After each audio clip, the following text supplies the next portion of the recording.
Right now, you're probably warm. There is a number on a wall in your home, and if the air ever drops below it, a machine kicks on and fixes the problem before your body even registers a complaint. For most of us, winter is an inconvenience. It is the few minutes it takes to scrape ice off a windshield or a heavier jacket to wear between heated buildings. We complain that it gets dark too early, but we are rarely in actual danger. Biologically, we are tropical animals. Our bodies evolved in the warm parts of Africa, and without intervention, a naked human loses heat fast. In freezing conditions, your fingers stop working, your thinking slows down, and you can slip into hyperthermia in a matter of hours. We have no claws, no thick fur, and no natural insulation worth mentioning. On paper, we are one of the worst equipped large animals on Earth for surviving a hard winter. For almost the entirety of human history, winter was the season that tried to kill you. It was a four-front war against the cold, the hunger, the predators, and the long, dark nights that could break a person before any of the others got the chance. When humans began spreading north into Ice Age Europe and Siberia, they walked into environments far beyond what the human body was designed to handle. Fire was essential, but it only warms the side of you facing it. The moment you step away from the flames to hunt or gather wood, the cold returns. Fire alone was never going to be enough for a mobile species. For a long time, we simply draped animal hides over our shoulders. But a draped skin leaves gaps at the sides and leaves the arms exposed. In a real winter, a garment that slips off when you move is not enough to keep you alive. The breakthrough was the invention of a needle with an eye. Archaeologists have found bone needles like these dating back over 30,000 years. They are precise tools made by grinding bone down thin and drilling a tiny hole strong enough to stitch through hide. This was the difference between a blanket and a coat. Sewing allowed for fitted sleeves and closed sides, trapping a layer of warm air against the skin.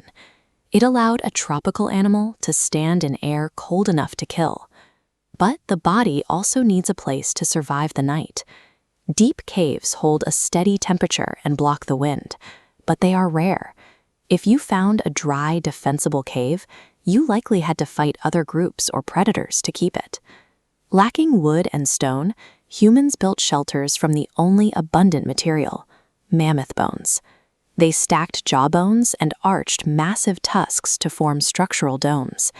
To keep the wind out, they sealed the gaps by stretching hides, stacking sod, and packing snow. Humans didn't survive by adapting biologically to the cold. They survived by learning to manufacture and carry their own environments with them.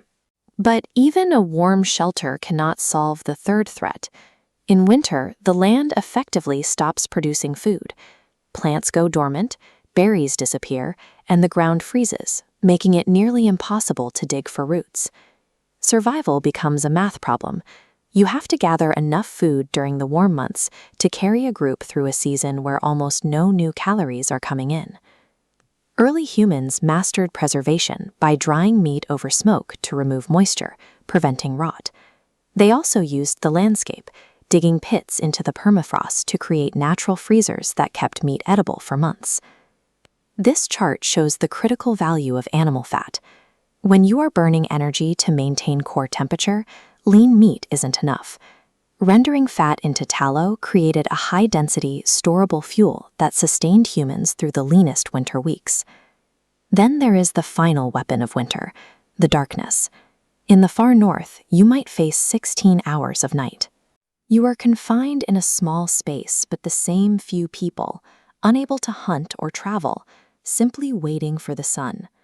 Rather than just enduring these hours, our ancestors turned them into workshop time. By the fire, they repaired tools, shaped new spear points, and mended their clothing, everything they would need the moment the weather broke. This was also when the group's memory was passed down. Around the winter fire, older members told the stories and myths that carried their knowledge across generations. These long, confined nights provided the time and space needed for a group to build a shared identity. Winter didn't just test the body, it created the conditions where shared knowledge and complex social bonds became essential for survival. Looking at these 4 survival tactics together, we see winter wasn't just a hurdle. It was a catalyst for the specific technologies that define our species. The pressure of the cold pushed humans to develop tailored clothing, portable architecture, and food storage systems that were necessary to live outside of the tropics. This map shows how these innovations facilitated our movement across the globe. Without the needle, bone hut, and food cache, humans would have remained restricted to warm climates. These tools allowed our ancestors to settle Siberia, Ice Age Europe, and eventually the entire planet. Now we live in a reality our ancestors could not have imagined. We complain about the sun setting early from inside houses that have entirely erased the fear of a winter food gap. We don't survive winter anymore. We barely notice it. But that comfort is the inherited victory of a species that spent 100,000 years huddling in the dark, figuring out how to beat the deadliest season one invention at a time.